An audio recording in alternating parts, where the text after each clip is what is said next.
episode and today's episode of the Your Biggest Vision show. We are on episode 9 now, and I've had so much fun with it. Thank you all for being part of this. And I could not be more excited for the topic that we are going to talk about today.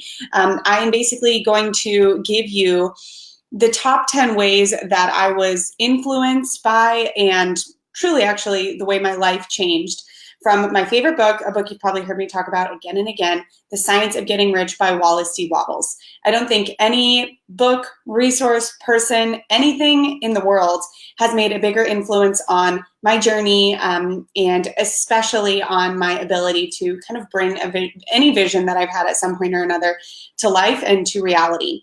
Now, there's so many takeaways from this book, and I actually read it every single month, so I'm always learning from it. But I just wanted to share what the biggest takeaways were for me the sort of first time I read it, because that's when things really changed for me. That's when my income really took off. That's also when things just started becoming a bit more fun, and I had more fun with this. So I think it's really valuable, especially if you've never read it before, and if you are an entrepreneur or some sort of side hustler, any situation where you're wanting to raise your income, this is going to be helpful for you. So let me just make sure everything's working, and we will get started. And just want you guys to know that if you have any questions on the science of getting rich or, what this sort of school of thought is about, please let me know. I'd be happy to help, and I will answer your questions. You can just go ahead and put them in the comments in either social media platform. And then this recorded episode will be available live tomorrow on my podcast as well as on my website. So if you can't make it or catch the whole thing live today and you want to just do it on the go or on your commute, then you are able to do that tomorrow. So the other thing I just want to remind everyone before we get going is that my program, my signature program, Scale Your Side Hustle, is currently open, and it's only open for a few more days. So this is the program that I've really put my heart and soul into. It specifically goes through what I did to earn more from my side hustle than I was earning at my day job. So if you are new to side hustling, or if you have a side hustle but you are interested in getting your income up to beat your day job so that you can either leave your 9-to-5 job or just have double income, then this is a program for you. It's 90 days. It's very hands-on, very immersive. You are in a very intimate cohort. You're very supported by me and my team members, and it's a very transformative experience. From the last go round in the fall, we have people that were able to triple their income during the program, people that were able to get from $500 to $5,000 in side hustle income, people that are traveling full time now and working and no longer at their 9-to-5. So it's life-changing. And if you're interested in it, then I highly encourage you to go to urban20something.com and check out the program there. Again, it's called Scale Your Side Hustle, and it's only open until Wednesday night, and then it closes. I don't know when I'm opening again. I know that the price will go up the next time it's open. So if you are interested in this at all, I can't recommend getting in there now enough. Okay, without further ado, let's go ahead and get into The Science of Getting Rich by Wallace D. Wattles. So this is a book that I actually listen to it once a month. I don't read the physical copy, though I'm sure the physical copy would be just as impactful, but it just always puts me in the right frame of mind. That's why I like listening to it. I sometimes listen to it when I exercise or just in the mornings when I really want to make sure I'm starting my day out right. But the first time I read it was in late 2016, I think. So is that right? No, I think I read it in late 2017. So when things were just about to take off for me, and I had had my website for about a year at that point, and things were going well. Things weren't going poorly or anything, but I definitely was not making that much money, and I wasn't totally sure why, and I was just feeling sort of stuck. And at the time, I really thought that it was because I didn't know enough about marketing, or I didn't have a good enough website, or I needed to sell more things, or I needed a bigger email list. I had been really pointing at all these different external factors that I thought were influencing my success. And this book made me realize that the one place I wasn't looking inside and in my mind was exactly where I needed to go to now in order to really see what was going on and what I needed to change in order to get to the income levels that I wanted. I was working at a nonprofit at the time, which I really loved, but yeah, I had been at a nonprofit and I'm wondering if there's any other background that is helpful here. But yeah, I worked at a nonprofit. I had my website for about a year. I was making, I think I had maybe made over $1,000 a month once. And I also grew up Catholic, and I had gone to a Catholic school and all of that. So that's kind of my religious background as well. So I go into this book reading it. It had been recommended to me. I also had liked Think and Grow Rich, and I know that this was sort of in a similar vein to that. So I was excited, but I had no idea what was in store for me. I had no idea that my life was going to transform so much from one book. I did not know that it had the potential to do that. And relatively quickly after, I started seeing substantial changes in my income, and most importantly, it's stayed the same. It stayed the same in the sense that this book has continued to help me grow. I still go back to it every time I raise my income, every time I want to hit a new financial goal, every time I want to make sure that I'm staying in the right frame of mind. It's sort of like my go-to in that sense. And every time I read it, I get something new out of it. So it's not a book that you read once and then it's done. In fact, I encourage you to read it several times to really absorb it all. It can be a bit abstract. It was written, I think, in the early 1900s. So it's a bit older. It's pretty short, sweet, and to the point, but there's not a ton of examples in it. And it's always easier to really envision different lessons or different ways of thinking when you can see firsthand what that looks like and what that means. And so that's what I wanted to come with you, what I wanted to bring to you today was the examples of exactly how this helped me, what it changed about my thinking, what it changed about the way that I was acting and doing and all that kind of stuff, in hopes that that's helpful for you too. So again, if you guys have any questions, just let me know. But without further ado, let's go into the top 10 takeaways I had from The Science of Getting Rich by Wallace D. Wattles. All right, takeaway number 1, there is nothing unholy about wanting to be rich, quite the opposite. So growing up within a Catholic school, there was a lot of praise around poverty, which I didn't fully realize until I read this book. I didn't think that it was really a good or bad thing to be rich or poor. I understood that there's going to be good and bad people no matter what their income level is. So I didn't really think that rich people were evil or anything like that, but there was a lot of praise for poverty in Catholic school. And there was a lot of judgment around people with money. They weren't always seen as bad, but they kind of had to extra prove themselves as being good people before they were accepted by others. So having grown up within the Catholic Church, and I also think that having grown up as a woman, you are just not really assumed to make as much money as some other people, whether they're men, whether they're, people that are greedier or whatever the judgment is around that. I had my own worries about what it meant to be rich and what it meant about me that I wanted to be rich. So I've known my whole life that I've liked money. I've never really denied that, but I have judged myself for feeling that. And this book really comes right out and says that the single way you can best serve yourself, humanity, God, your family, society, the best way you can donate, the best way you can have influence, the best way you can really make the most of yourself is by making the most of yourself. And for the most part, that will mean that you push yourself to the limits of what you're capable for. And based on economic principles, you will get compensated for that. So in effect, the way you can make the most of yourself and your life and your capabilities is by pursuing ways to earn money. Now, on the surface, this still might seem a bit radical if it seems like there's this big praise of riches. But what makes it totally understandable in this book is that they don't just praise riches for the sake of riches. It's the way that they outline you get your money and the way that they outline you become rich that is what makes it so noble. And so we're going to talk about exactly what that is throughout this book. But really, it made me realize that the judgment most people have about money is because they think that rich people get their money by ignoring their families so that they spend all their time working, maybe overcharging people, maybe charging people money that the people that they have or the people that they're charging don't really have, maybe charging them for things they don't really need. There's lots of assumptions about the way people make money, and that's sort of where the negativity around having money comes from.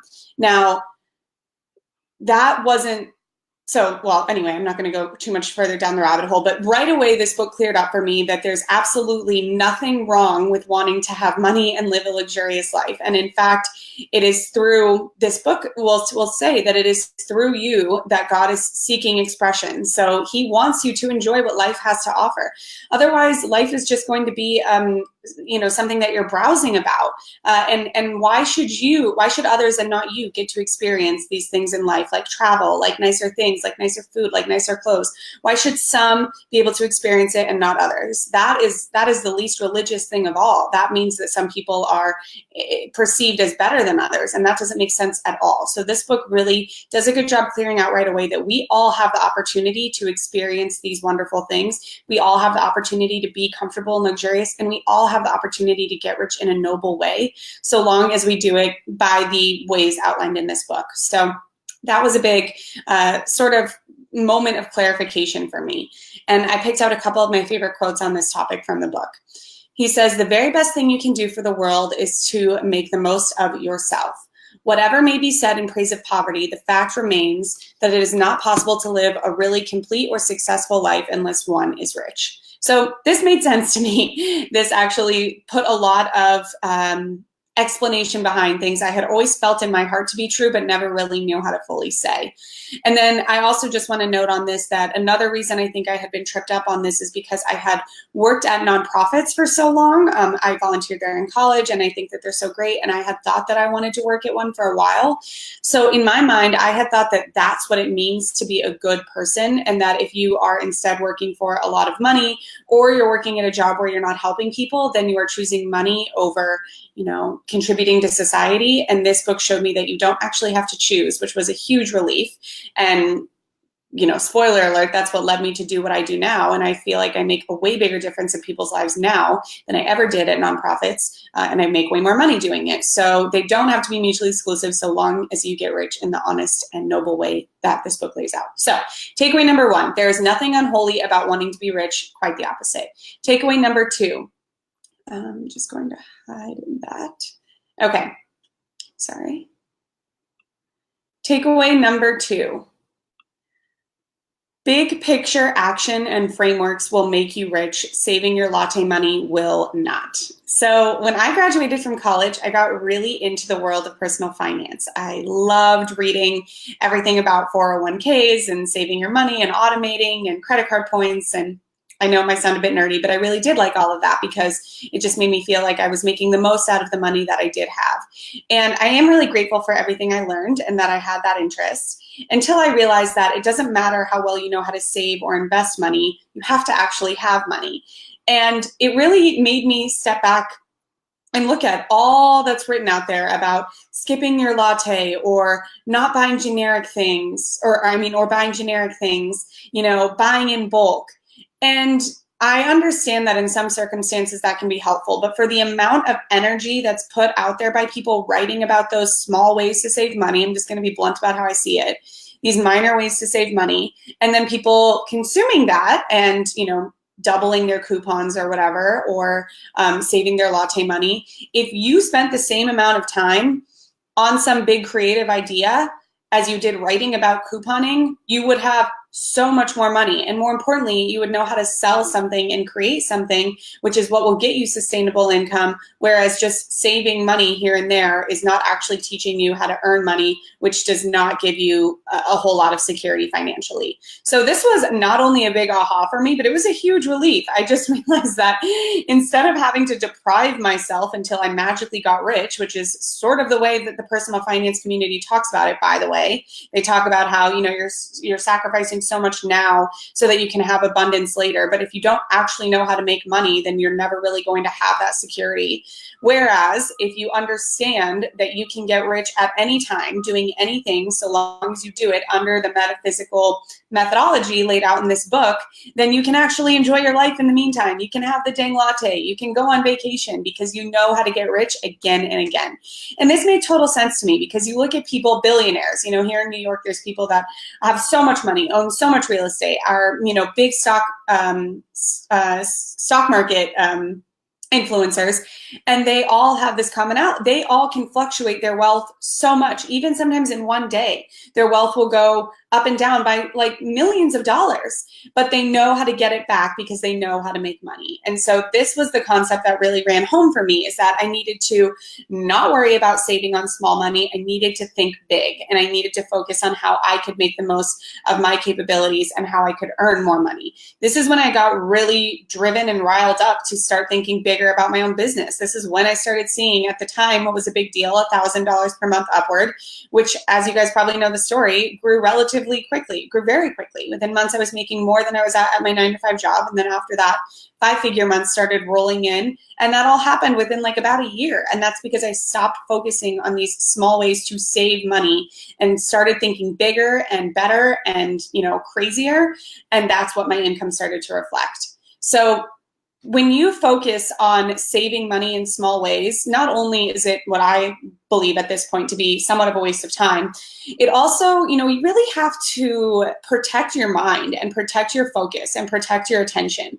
And depriving yourself of something that's maybe $1 more than you feel like you should be spending is allowing yourself to focus your precious energy on lack, on scarcity, on there not being enough of something, of you running out of money, of you not being worthy of something. It can have a lot of deeper implications than one might think, than just saying no to a latte. What it really can do, think of how many decisions you have the capability to make each day. Not that many, right? We all are busy. You have things in your personal life, your work life, your money life, your spouse, your kids, your parents, whatever else your family dynamic is. You need to work out, you need to travel, you need to, get from point A to point B. Like, there's so many things going on. And if one of your decisions is that you're not going to have a latte, and then instead you're going to make it from a Keurig or whatever, when really that decision could have been made to something far more powerful, like planning how you're going to, spend the next month out around your 9-to-5 job so that you can actually start a project and make real money. You really need to think about how you're prioritizing your time and attention.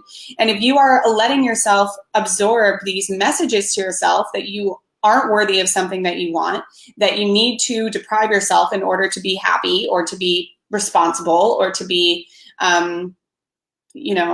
financially fit or whatever, those aren't great messages that you're sending to your subconscious mind. So attention was a huge part of this as well for me. One quote to wrap up from this section: you cannot retain a true and clear vision of wealth if you are constantly turning your attention to opposing pictures, whether they be external or imaginary. And that quote hit home for so many places to me, things I'm going to talk about later on here. But in this circumstance, that's an external, that's an imaginary sort of thing you're sending yourself. You are not sending yourself visions of wealth when you are not allowing yourself to have a latte. And if you want to become wealthy, you need to pay attention to wealth. All right, next point, number 3. Getting rich is not about luck or even skill, it's about science. So this is great news, right? Because how easy is it to think that so-and-so got rich because they were born into it, so-and-so got rich because they're better looking, so-and-so got rich because they went to Harvard, so-and-so is rich because their parents invested for them. Like, whatever stories we tell ourselves, whether we think that people are more naturally gifted than us, or whether we think that they're smarter than us, or whether we think they were luckier than us, none of it's true. Getting rich is about the metaphysical science that is laid forth in this book, which means that anyone can achieve it. So not only is this exciting news because it probably puts you in a situation of power that you maybe didn't give yourself credit for beforehand, but with that power comes the elimination of your victim mentality. So anything you've been telling yourself about how you can't get rich because of X, Y, and Z is no longer valid. And when you realize that you don't have excuses, you take control of your life in a whole new way.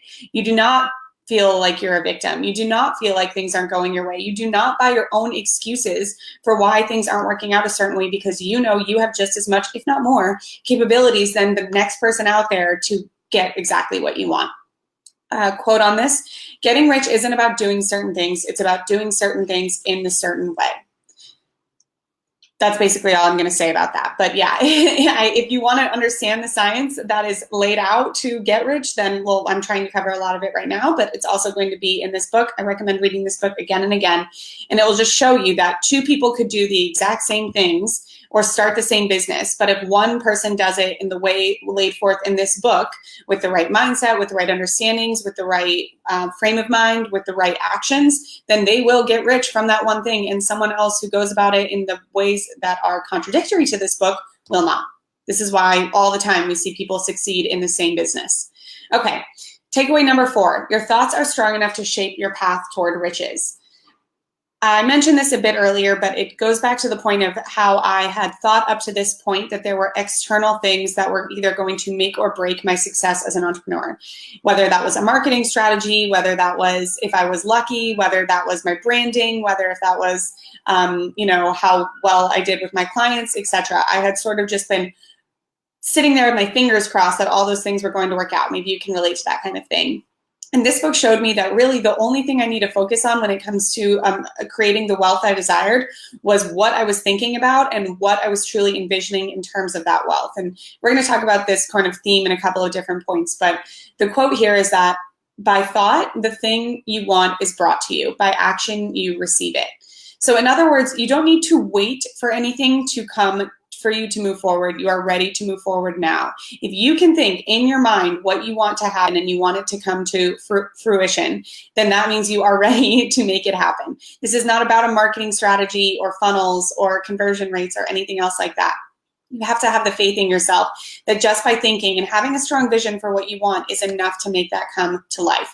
And it is a chain of events from that. You don't just sort of like get to sit there and envision it for forever. You do have to take action, but just know that your thought is enough. And the power of thoughts is something we don't talk about enough as a society when it comes to what influence we have and what we can do for our own selves. Just you thinking of something and seeing it and believing it is enough to make it happen. It really is. All right, we're halfway through. I'm going to take a sip of water and pause. Okay, takeaway number 5 from the Science of Getting Rich. To those of you, hey guys, I'm actually gonna have a little green juice too. Ugh.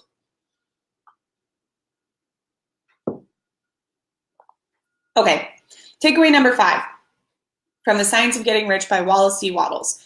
Your thoughts and speech matter. So I don't even know where to begin with this because this was probably one of the biggest themes that has happened to me throughout my whole entrepreneurship journey. But, Mike Dooley, on a sort of like more woo-woo way of thinking of it, Mike Dooley wrote Leveraging the Universe. And he always says the universe has ears. So if you are saying things like, I'm a failure, I'm not good enough, I'm not ready, I don't have enough money, this is too expensive for me, I can't afford it. Like even now, I don't even like saying those things because your thoughts and your speech really do matter. We just talked about the importance and the power of thoughts. So if you are, I like to think of it as like you're littering your thoughts. You have to keep them clean and clear and pure if you want them to stay strong, just like anything in life. But if you're allowing them to be muddled down, muddy, dirtied, like trashed, then they're not going to have that strength. They're not going to have that purity. You are going to lose sight of them, and you are therefore not going to take action toward them because you can't even see them anymore. So I want you to ask yourself, where are you focusing your attention each day? To be very blunt, one of the takeaways I had from this note when I read The Science of Getting Rich. So I read The Science of Getting Rich. I thought it was 2016, but it must not have been. But anyway, it was during a very politically charged time in the United States, which I guess we're still in. But the news is just like not a good place to be. But up until then, I read the news like in half an hour or an hour a day. I loved the news. I worked at a nonprofit, so it was very relative to that. It's been a very interesting and influential time. And after I read this book, really, after I read this, I totally stopped. And some people have had opinions to me about that. Some people have said that they think I'm choosing to be ignorant or that it's, a convenience that I have to not read the news. And maybe that's true, but those people are not going to have to live with the littered vision of their life that I'm going to if I don't protect the vision that I have for myself. This is what this whole show is about, you guys. This is why I started Your Biggest Vision, is to give you any ways to protect this vision. And we'll talk more about that in a couple of points. But the takeaway here is that your thoughts are your responsibility. It does not matter if other people are going to judge what you should or shouldn't be thinking about, or how much you should be reading the news, or how awful you should feel that people are poor and you're not, or whatever other story you might be telling yourself or others might be telling you. What matters is that you keep strong and true and faithful to the thoughts that you have about what you want to happen in your life, and you protect like it's your job, like your life depends on it, those thoughts and anything else that could come in the way of them. So ask yourself, how much news are you watching per day? And if you are watching a lot, is it actually helping you? A quote here is that from this book, No one ever got rich by studying poverty and thinking about poverty. Like, this sounds so obvious, but this was a huge takeaway for me. Again, I was working at a nonprofit. Poverty was like my night and day. And I didn't realize until I read this book how much I did not believe in myself, or how unworthy I felt of having money, because I spent so much time studying and working with the poor, and not necessarily the poor people, but like the biggest problems in the world, right? Another quote here is that this is what the book tells you to do. Read only the most optimistic comments on the world news, those in harmony with your picture. And some people might say this is a form of denial. Some people might say that you are just, choosing to ignore the news. But the reality is, the way I choose to show up and live my life, is that there's more good in the world than bad. There is more hope out there than there is negativity. There are more good people than there are evil people. And so I am going to do whatever it takes to live and think and breathe and act in harmony with that which I choose to believe, which is that. I don't think that the news lies all the time. Some of the time I think that it does. But for the most part, I think the news highlights a very unrealistic kind of balance of good versus evil in the world. And I work really hard to keep my life positive and to keep myself positive and to keep those around me in good spirits. And I'm not going to allow that to be littered by the news. So that's kind of my rant on the news, but this really applies to everything. Pay attention to what kind of movies you watch, pay attention to the TV shows you watch, pay attention to the friends you have. Where is negativity coming in? Where is obsession on not enough coming in? Where is obsession on victimization coming in? All of these things matter. Your speech and your thoughts matter. This book really drove this home for me. Okay, takeaway number 6. From The Science of Getting Rich, is that daily visions and clarity matter. This is going even a little bit further on the vision point here. So this book really talks about the importance of having a clear vision of what you want and making sure you think about that every day. That is also in my checklist that I have for this, that I have for this show, about the 5 daily things you can do to keep your vision strong, which I'm putting under Facebook right now. And if you are listening to this, then you can go to yourbiggestvision.com and download the 5 daily checklists that you should be doing for free. But anyway, one of them is just spending time every day actually thinking about your vision, paying attention to it. And I know that this might sound a little bit like, oh, so we're just supposed to daydream, but hear me out.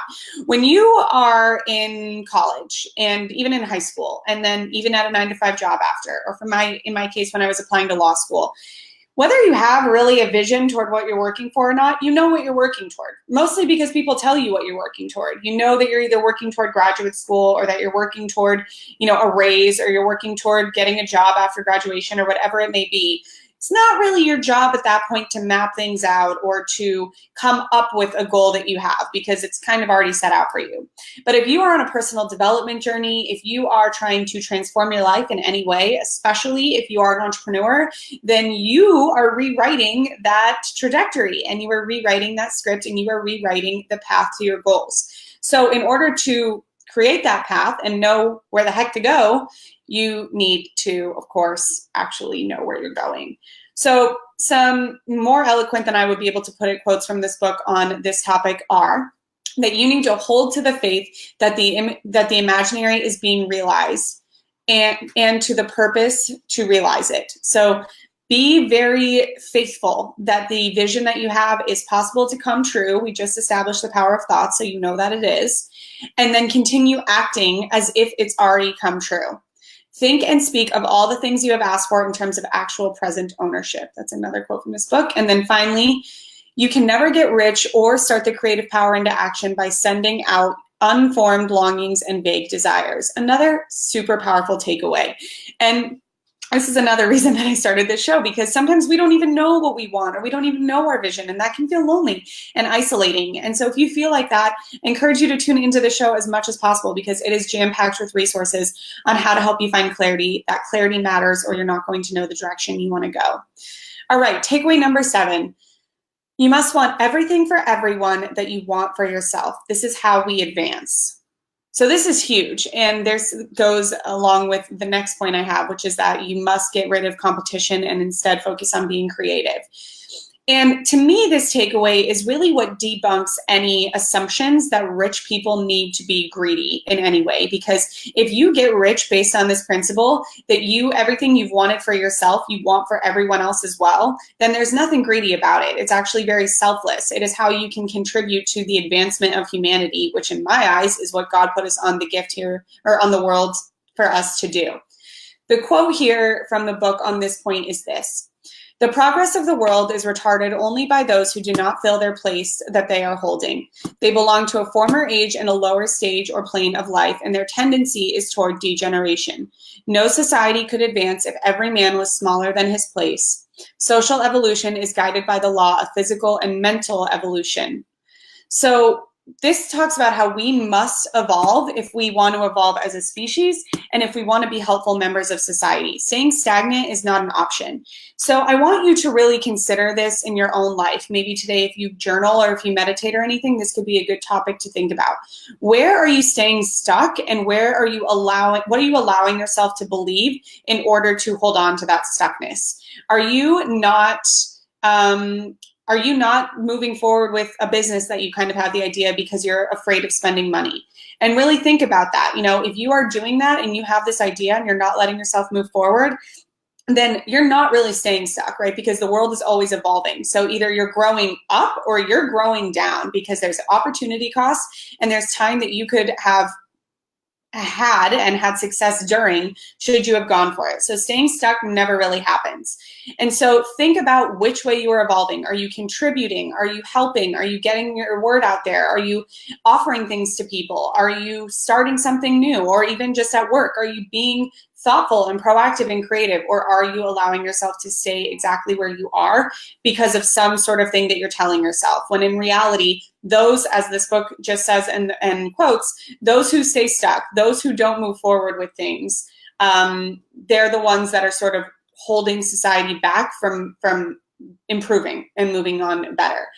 This was a huge turning point for me. I'm so sorry, my phone is not sticking up, but this was a huge turning point for me in terms of sales. So I will be the first to admit that before I read this book, I didn't like selling. I always was worried that I was going to sound salesy. I also didn't like being sold to. I judged people that sold to me. I thought that they were being pushy. I thought that they were just caring about money. I thought that, if they sent me one more email, it's just because they are just like going after me. And because I had those ideas about what other people were doing to me, that's what I was worried about doing to other people. I was worried that people were annoyed with me, that people would think I was salesy, that people would think all I cared about was money, etc. And reading this from this book, really understanding that if you sell in a way that is, yes, going to advance your life as well as advance anyone's life who buys that thing from you, then there's nothing salesy or pushy about it. And this changed everything for me, because then I started thinking of, when I got sales emails, instead of thinking, oh, these people are just trying to sell to me, I really got to stand back and think, how could this help me? Is this useful? What difference would this make in my life? Would this actually be able to advance me further down my own entrepreneurial path, or down my financial path, or even down my health path, whatever kind of thing I consider buying? This is the way I look at it now. Is this going to help me? And if it is, then I buy it. And this has taken me so much out of this mentality of thinking I need to save all this money and feeling like I was, for lack of a better word, kind of cheap, to now feeling like I'm actually contributing to society. I am helping those people by helping their livelihoods, as well as improving my own and making the best of myself, because if someone sells something to me, I take the time to consider if it's actually going to help me. And if it is, that makes me a better business owner, that makes me a better friend, that makes me a better daughter, that makes me a better fiance.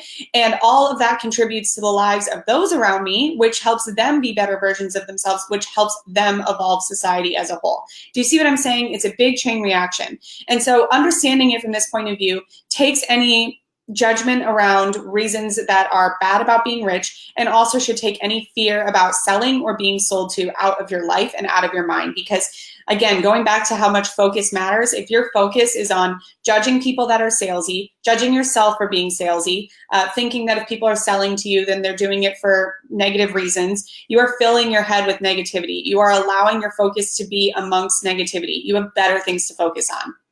I hope that that's not too blunt, but you really do. You know, you have the power to create so much, to do so much good, to buy things, to sell things, to be part of the flow of advancement. And instead, if you are dwelling upon judgments you have, you aren't contributing to that, and you are allowing your own poor head to be littered, again, that word, with judgment. Okay, takeaway number 8. Discounts, donations, and pitying does nothing for those receiving it. So before I read this book, I was one of those business owners at the time. Like I said, things were just sort of just picking up for me. I would like give discounts to people because I didn't think they could afford things, or I would not raise my prices because I didn't think people could afford it, or I was worried that if someone was in X, Y, or Z financial situation, I should do something different for them. I was beating myself up for charging people money because I thought that it took away from them. And this book helped me realize that by doing that, I was hurting, not only was I hurting myself because I wasn't getting the money that I deserved from these sales, but I was also hurting my clients and my customers, because this is such an important point for anyone out there listening. If you ever struggle to raise your prices, if you ever fear that you're going to get on the phone and no one's going to buy from you, if you ever think that you can't charge a certain amount because it would be too expensive, if you ever feel like you should be discounting things for people that might be in a financially more difficult situation, then you are treating them like children. Kind of a harsh way to put it, but it's the honest truth. There is nothing helpful or beneficial to the advancement of society by someone giving someone a handout or giving someone something for free or for a discounted price, because if that thing is worth more, that person is not going to take it at the value that it's worth, and then you aren't going to be properly supported either because you just sold yourself short. So really both parties lose, and really realizing this was hugely, it was a revelation to me, because it took away, I used to have so much guilt about selling things, or I'd worry that if I was charging too much, or if I should be making special exceptions. And I realized that I believe so strongly in the message of personal responsibility and in taking life, by your own hands. But by allowing people to have discounts on things, I was not seeing them at their highest potential. I was kind of infantilizing them. I was treating them like they were unable to actually perform what needed to happen. And then that puts them in the headspace of thinking that they need a handout, that they need help, that they're not capable on their own, and that doesn't help them either. So that was a huge revelation for me, and I hope that that's helpful for you too. All right, only 2 more. You guys are champions. This has been kind of a long one, but as you can tell, I really love this book. The 9th takeaway from The Science of Getting Rich is that a competitive way of making money won't last. Getting rich creatively is the only way. This is another judgment I think some people have around people with money, is that they think that they must be very competitive. They must be willing to tear anyone down that's in their path in order to get rich. They don't care who they tear down along the way, etc. And this book says that getting rich on the competitive plane, in other words, in that way, in outbeating everyone, might last for a little. Probably won't, but it might. We can see that as is true with like the Rockefellers and people that have made a ton of money in gas and things like that. But really, the only way is to contribute something new to the world, to create something new. And I don't want this to put a ton of pressure on you, like you need to come up with, the next cure for some disease. You can be new and creative just by being more authentically yourself. So here are a couple quotes that can illustrate this better than I can. You must get rid of the thought of competition. You are to create, not to compete for what is already created.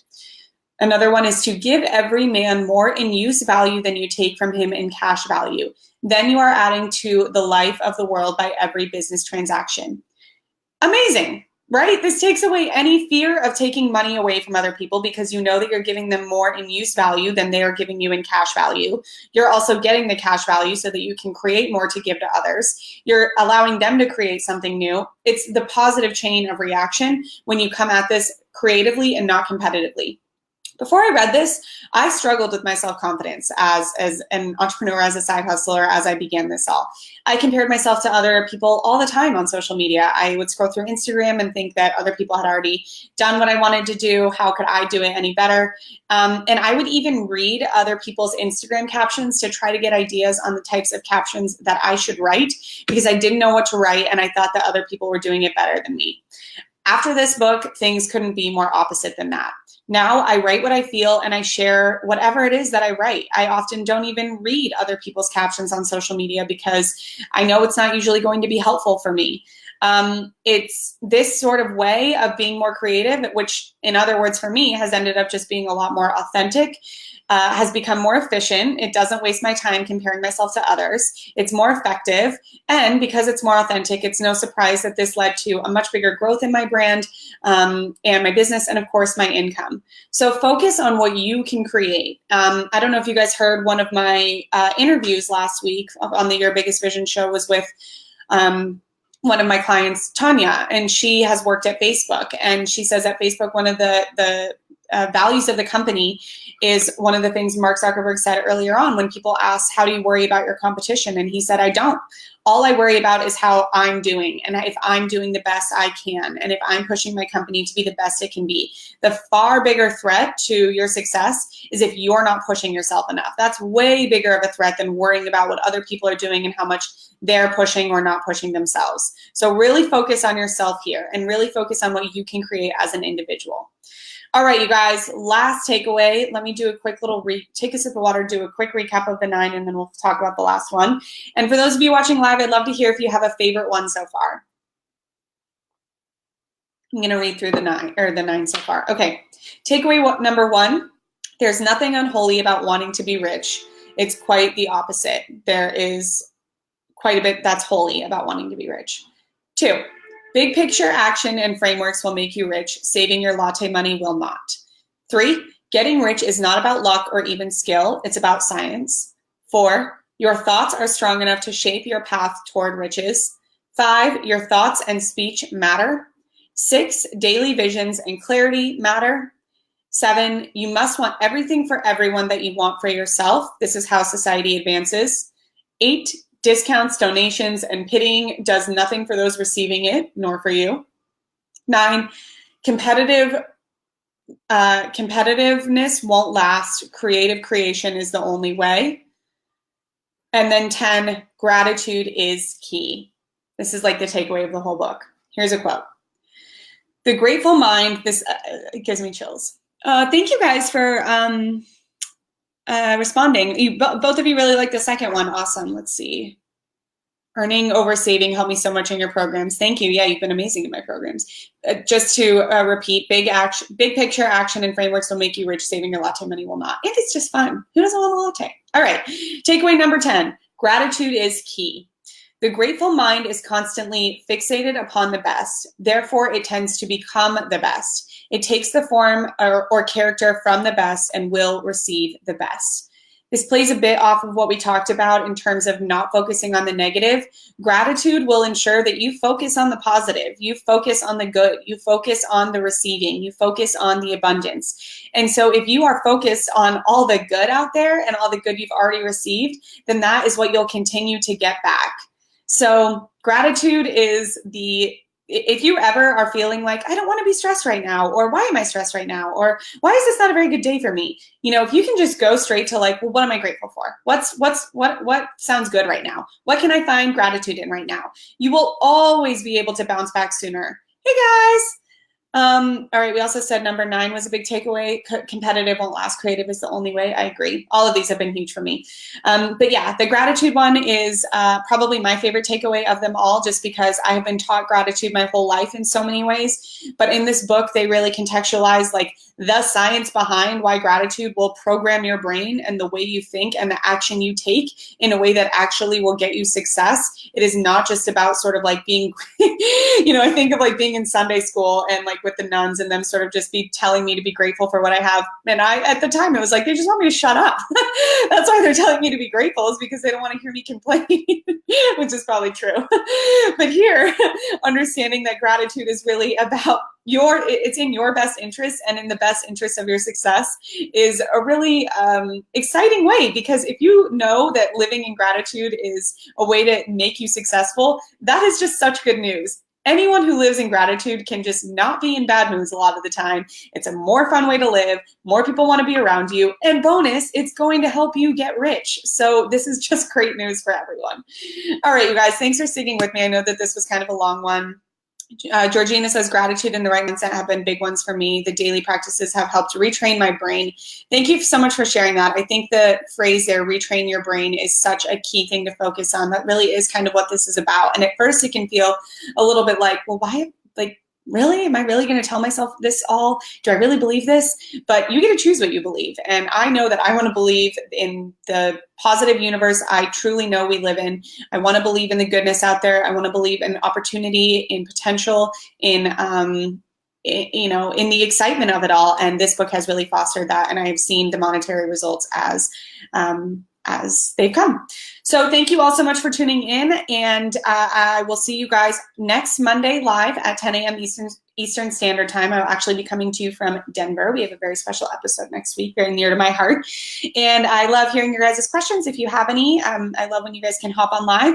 And just one last reminder that the doors to Scale Your Side Hustle close Wednesday. So if you're interested in scaling your side hustle, it's based on a lot of the principles from this book, but it's much more action focused, of course, then I'd love to have you in it. And thank you so much, Dana. I have gratitude for you too. Then I'd love to have you in the program. So I'll also put the Scale Your Side Hustle link below this Facebook video. Other than that, I hope you guys have a wonderful, wonderful week. I love being with you guys on Mondays because I just know that someone on my Instagram said that Scale Your Side Hustle changed her life. Thank you so much for sharing that. That means so much to me. It is amazing if I do say so myself. So have a wonderful Monday. Have a wonderful week. Remember that anything you want is possible this week. Anything you want is there for you for the taking this week. And you really have the week to create whatever it is that you want it to look like. You have the power within you right now to make happen whatever it is that you most desire. And I know you can do it. So go out there, show us what you got, and I'd love to see any pictures of you guys making amazing things happen. So feel free to send them to me. I'll talk to you guys soon.